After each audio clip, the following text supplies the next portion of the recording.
Yeah, the story we're talking about today isn't necessarily about Route 66 itself.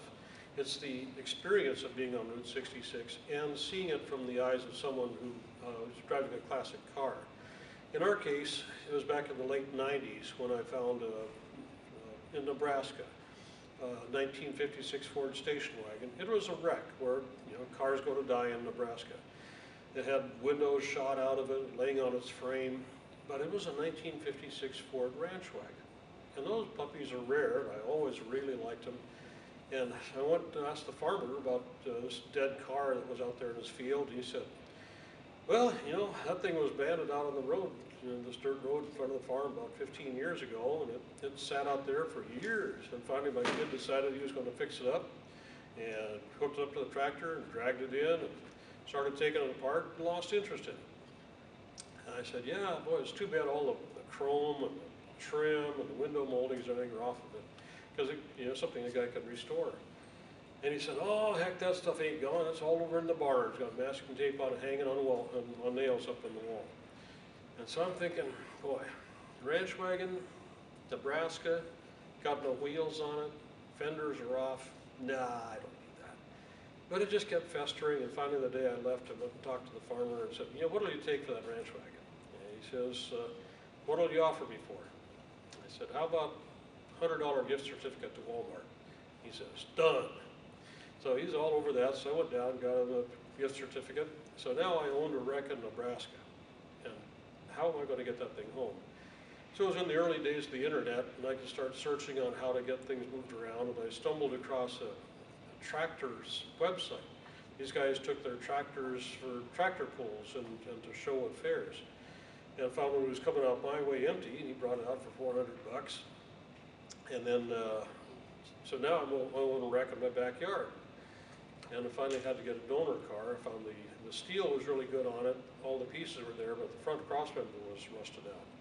So I got a donor car, put a new crossmember in it. And then just through magic of finding out the way we used to do things in the old days, we wanted to build a car. You take your wrecking yard, you go to the wrecking yard, take your tape measure, and you find out a differential this big. Turns out that the dimensions of a 1978 Ford Granada are virtually identical to a 1956 Ford.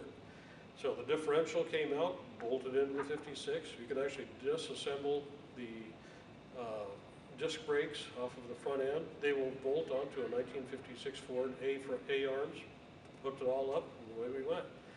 So we drove it that way for a while, and I got the rest of the car fixed up. And 2 years after we dragged it out of the farm field, my daughter was able to use that car as her getaway car for her wedding. And so there's a car brought back to life. That's going back to the theme of if cars could talk. So we built the car as a daily driver. We didn't just build it as a show car. Matter of fact, it'll never win a prize because we drive it on dirt roads, we got gravel chips in it, and the door posts don't line up quite right. But from 20 feet away, she's a beautiful red and white car. It just gets everybody's attention. So we've been driving it quite a bit. We drove it at San Juan Islands and on the ferry and down to Oregon and eastern Washington and ghost towns on dirt roads. We beat her up pretty good. But then we started getting the idea through some friends of ours about Route 66.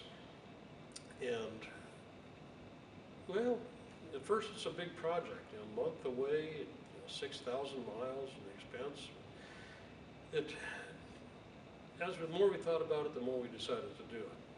And we wanted to do it from the inside out, rather than just doing it, on a modern car and looking at just the tourist stuff, try and get into the history of what we were seeing.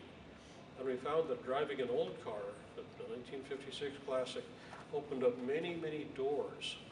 We found that you pull into a town, a gas station, a motel, whatever, if you pull up in a modern car, people will just ignore you. Yeah, somebody else. Pull in your Classic, boom, you're center of attention. You want to find out what the best restaurant is, some of the locals will tell you. Let you know the secret little back roads.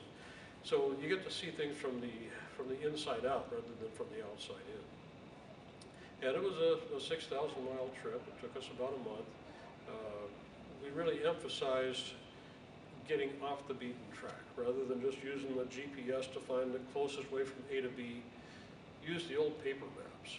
You know, look at the paper map, and instead of finding the closest way to get there, find the longest way to get there. You look for the little dotted blue roads, and you'll make an experience out of it. So one of the keys to having a successful trip like that, whether it's in a new car or an old car, is to do it unstructured. You know, yeah, you have a time frame, you've got to cover so many miles per day, but maybe you'll have a 50-mile day and have to back that up by a 300-mile the next day. But allow yourself the flexibility of being able to pick and choose where you go and what you want to do it. Now, there's a lot of guidebooks, and the guidebooks will tell you where to go, but there's a lot of things you'll also discover not by doing it in the guidebooks. As far as mechanical things to think about, you are driving an old car. We had a wheel bearing that went out. We had a pinion seal that needed to be replaced. But by having built the car myself, I knew exactly what the parts were. You have an issue, you go down to the auto parts store, you buy the part, you take it to a shop, say put that car piece in that car, and I'm going to watch while you do it. We don't think it took more than 2 hours out of our entire trip getting any repairs done. The other key that where you do take a nod to a little bit more modern things is, it's not really modern, but air conditioning.